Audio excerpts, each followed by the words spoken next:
Hello everyone, welcome back to the class. मेरी class में वापस आप सभी का स्वागत है।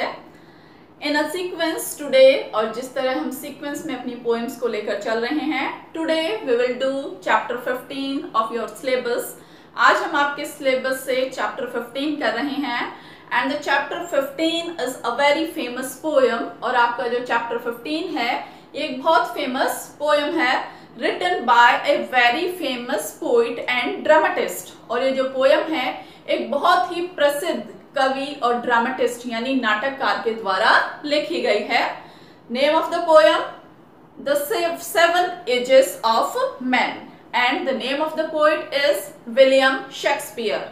विलियम शेक्सपियर एकदम सुनते ही आपके माइंड में स्ट्राइक किया होगा, yes I have heard this name, कि हाँ मैंने ये नाम सुना है। So you can guess easily, आप easily guess कर सकते हैं that how famous this poet is for English poetry, कि पूरी English poetry के लिए ये जो poet हैं, dramatist हैं, कितने famous हैं। And if we talk about this poem, अगर हम इस poem की बात करें, in this poem, इस poem में he has given a philosophical view, उन्होंने एक philosophical यानी एक दर्शन से भरा हुआ विचार आपके सामने रखा है। As it is very clear by the heading of the poem, जैसा कि पोएम की हेडिंग से, टाइटल से ही इट्स क्लियर हो जाता है that in this the man's age, की एक मैन की जो एज है, जो पूरा लाइफ टाइम है, is divided into 7 parts, उसे 7 parts 7 भागों में विभाजित किया गया है by विलियम शेक्सपियर के द्वारा। And here he explains those 7 parts, और यहाँ पर ह्यूमन बीइंग के, मानव के जीवन के उन्हीं 7 parts को, उन्हीं 7 चरणों को he is explaining, वो आपके सामने एक्सप्लेन कर रहे हैं, समझा रहे हैं। So before getting लेट होने से पहले, before being late, we will start the poem. हम पोएम स्टार्ट करते हैं। I hope you have your text with you, आपके पास अपना टेक्स्ट है, and if it is not there, अगर आपके पास नहीं है, the text is available for you on the screen. Screen के ऊपर आपके लिए इस पोएम का टेक्स्ट उपलब्ध है। सी दैट वेरी केयरफुली, उसे बहुत ध्यान से देखिए, पढ़िए। I am starting with the poem से स्टार्ट कर रही हूँ। See what the first 4 lines are saying, कि पहली 4 लाइनें क्या कह रही हैं। All the world is a stage and all the men and women merely players. They have their exit and entrances, and one man in his time plays many parts. Okay? See the very first line. All the world is a stage. क्या कह रहे हैं कवि? That all the world, ये पूरा संसार क्या है? एक stage you know, मंच। A place, वो जगह where a drama is played, जहाँ पर किसी ड्रामा को, किसी नाटक को खेला जाता है। So in the very first line, पहली ही लाइन में there is a striking comparison, उन्होंने एक बहुत शानदार तुलना की है। Between what, किसके बीच में? Between the world and the stage, संसार की तुलना किससे की है? स्टेज से, कि ये जो संसार है एक मंच है, एक रंगमंच है। And all the man and women, और जितने भी मैन और वुमेन हैं, ह्यूमन बींग्स हैं, इंसान हैं, दे आर मेयरली, वो मेयरली, ओनली, सिर्फ और सिर्फ क्या हैं? प्लेयर्स हैं। प्लेयर्स यानी वो व्यक्ति जो यहाँ पर आकर अपना अपना नाटक खेलते हैं। You must have seen dramas देखे होंगे आपने, लाइक रामायण की तरह। What happens there, वहां पर भी क्या होता है? There is a stage, एक स्टेज होता है। So according to the poet, this world is a stage, ये संसार क्या है? एक स्टेज है। There are players, वहां पर भी क्या होते हैं? Players. So who are the players here? यहाँ पर players कौन है? Men and women, men और women किसकी तरह कार्य कर रहे हैं? Players की तरह। And then they have their exits and their entrances. What poet is saying here, क्या कह रहे हैं यहाँ पर? Men and women, जो प्लेयर हैं यहाँ पर, they enter on the stage, वो स्टेज पर एंटर करते हैं, and also exit from the stage, stage से एग्जिट भी कर देते हैं, यानी स्टेज से चले जाते हैं। Now स्टेज क्या था हमारा? स्टेज यानी संसार। So what poet is saying that men and women take birth, जब इस संसार में बर्थ लेते हैं, जन्म लेते हैं, that means they have entered the stage, इसका मतलब वो इस स्टेज पर, इस संसार में आ गए हैं। एंड व्हेन दे डाई, जब वो डाई होते हैं, जब उनकी मृत्यु हो जाती है, that means they have left the stage, they have exerted from the stage, वो उस स्टेज से एग्जिट हो गए हैं, इस स्टेज से चले गए हैं। Okay, so taking birth means संसार में जन्म लेना, यानी to enter the stage, stage के ऊपर एंटर करना, एंड टू डाई मर जाना, यानी to exit from the stage, इस स्टेज से एग्जिट हो जाना, इस स्टेज से बाहर चले जाना। This is the idea.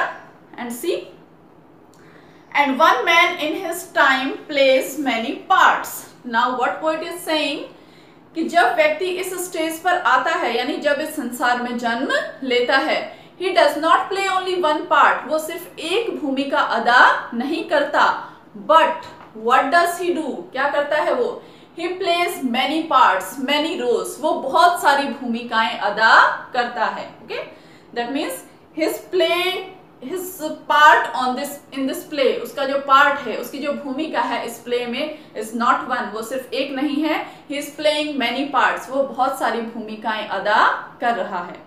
So I hope first stanza is clear, first stanza आपको clear है।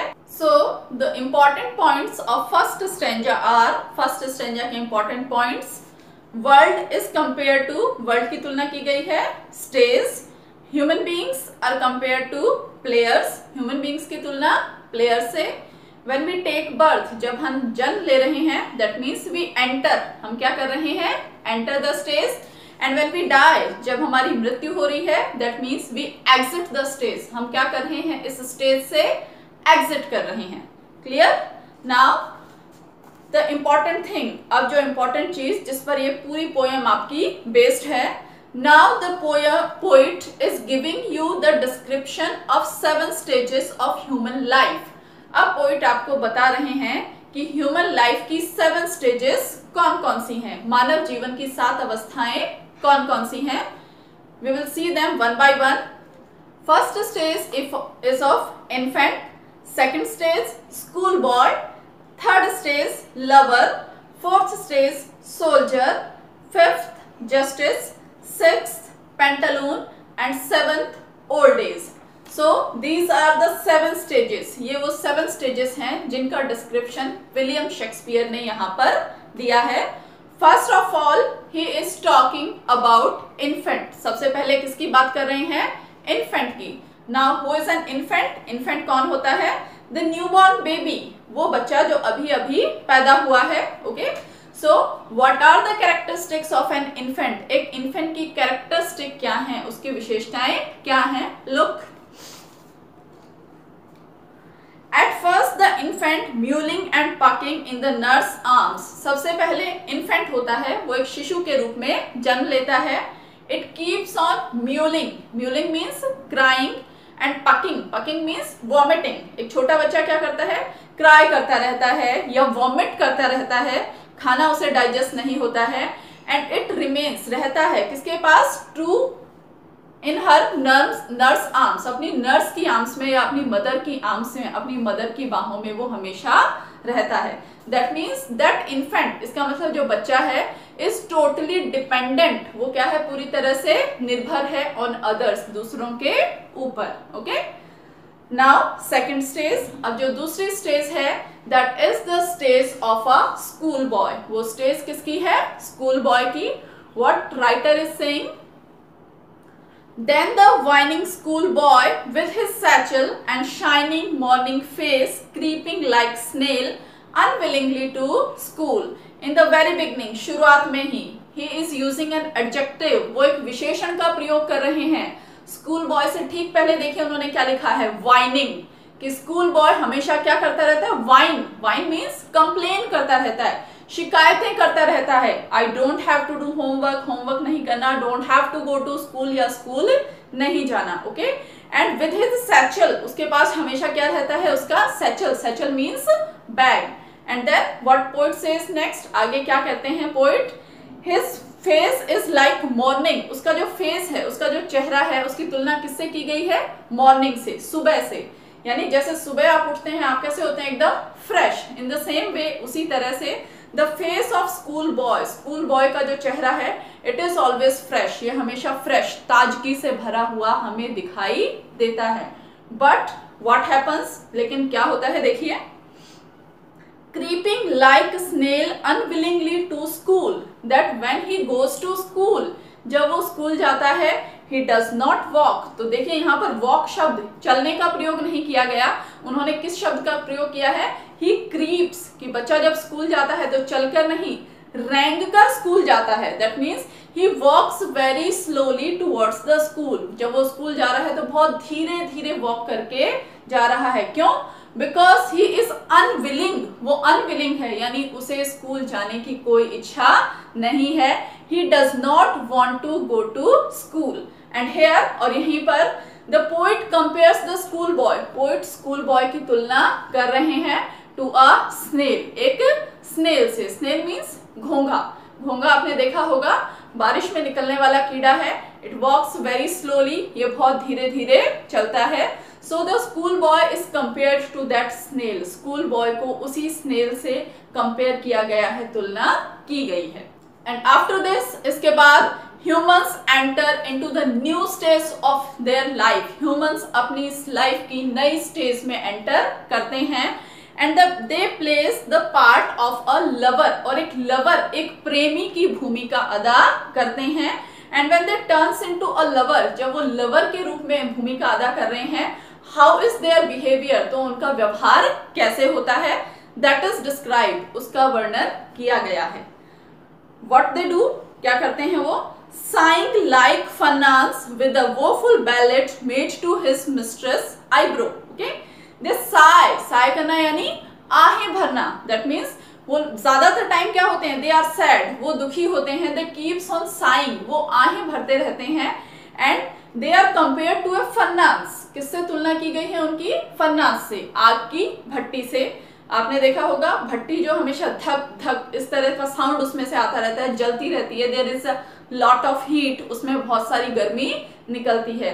सेम वे जो लवर है, जो प्रेमी है, वो आहें भरता है, उसकी आहों की तुलना किससे की गई है, भट्टी से, उस आग की भट्टी से, उस फर्नास से तुलना की गई है। And what does he do, वो क्या करता है, राइट्स वोफुल बैलेड, वोफुल यानी सैड और बैलेड यानी सॉन्ग, सैड सॉन्ग्स वो लिखता है, सैड सॉन्ग्स, उदासी भरे गाने, गीत वो लिखता है। Made to his mistress eyebrow, उस मिस्ट्रेस के लिए, उस गर्ल के लिए वो किसी भी तरह के सॉन्ग्स को कंपोज कर सकता है, किसी भी तरह के गाने लिख सकता है। Okay, so this was the third stage, ये थर्ड स्टेज है। दैट कम्स व्हेन, जो तब आती है when you grow up little more, जब आप थोड़ा सा और ग्रो करते हैं। यू टर्न्स अ टीनेजर, जब आप टीनेजर बन जाते हैं।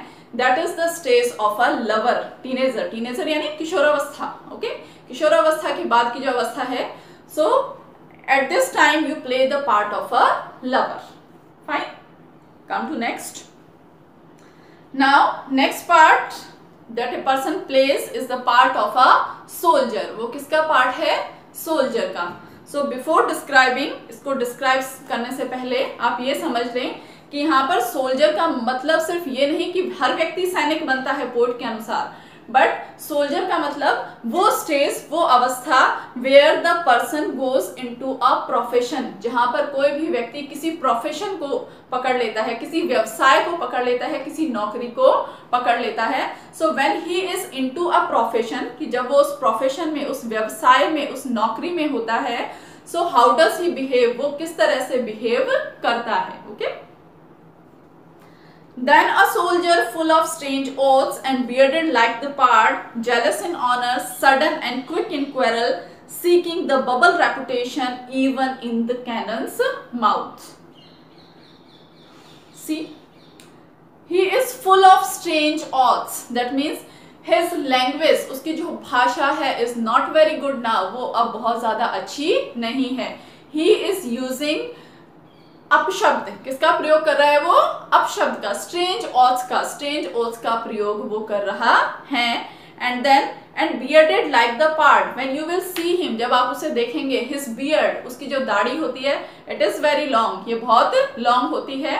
And he looks like a pard, किसकी तरह दिखाई देता है वो, लेपर्ड की तरह। लेपर्ड, लेपर्ड यानी तेंदुआ, जैसे तेंदुए के शरीर पे, पूरे शरीर पे बाल होते हैं, हेयरी होता है, in the same way when the person turns into a soldier, जब वो एक सोल्जर बन जाता है, ही लुक्स लाइक अ लेपर्ड, किसकी तरह दिखाई दे रहा है, वो एक लेपर्ड की तरह। And then jealous in honour, he is jealous, वो ईर्ष्या करता है, इन ऑनर, किस चीज के लिए ईर्ष्या करता है, फॉर ऑनर, फॉर रिस्पेक्ट, उस सम्मान के लिए, that means he also needs honour, उसे भी ऑनर की, सम्मान की, रिस्पेक्ट की आवश्यकता है, for himself and for his country, खुद के लिए और अपने देश के लिए। Then sudden and quick in quarrel, okay, he can quarrel, वो झगड़ा कर सकता है एट एनी टाइम, किसी भी समय, he can indulge in fight, वो कभी भी फाइट में, लड़ाई में शामिल हो सकता है। एंड सीकिंग, ही वॉन्ट्स, वो प्राप्त करना चाहता है, बबल रेपुटेशन, उसे भी रेपुटेशन चाहिए, रेपुटेशन फिर से किसके लिए, अपने लिए, अपने कंट्री के लिए, ओके। एंड सीकिंग, उसे वो बबल रेपुटेशन, देखिए रेपुटेशन की तुलना अब किससे की गई है, बबल से, बबल यानी बुलबुला, तो बुलबुला क्या होता है, पानी में तुरंत फूट जाता है, शॉर्ट लिव होता है, क्षणभंगुर होता है। In the same way if even if the reputation is short lived, चाहे वो रेपुटेशन, चाहे वो ऑनर, चाहे वो सम्मान थोड़े क्षण के लिए हो, बट सोल्जर को वो रेपुटेशन, वो सम्मान चाहिए, उसके लिए इवन इन कैनन्स माउथ, चाहे आप उसे कैनन के माउथ के सामने, चाहे आप उसे तोप के मुंह के सामने भेज दें, या चाहे उसे इसके बदले में डेथ मिल जाए, इवन देन, फिर भी ही विल फाइट, वो फाइट करेगा, for himself, for his nation, for his country, अपने कंट्री के लिए। फाइन। सो हेयर, यहाँ पर soldier is compare to what, soldier की तुलना किससे की गई है, लेपर्ड से, लेपर्ड यानी तेंदुआ। एंड देन उसके बाद रेपुटेशन, ओके, रेपुटेशन को कैसा कहा गया है कि रेपुटेशन कैसी होती है, लाइक अ बबल, एक बबल की तरह, बबल यानी बुलबुले की तरह, okay. Now move to next.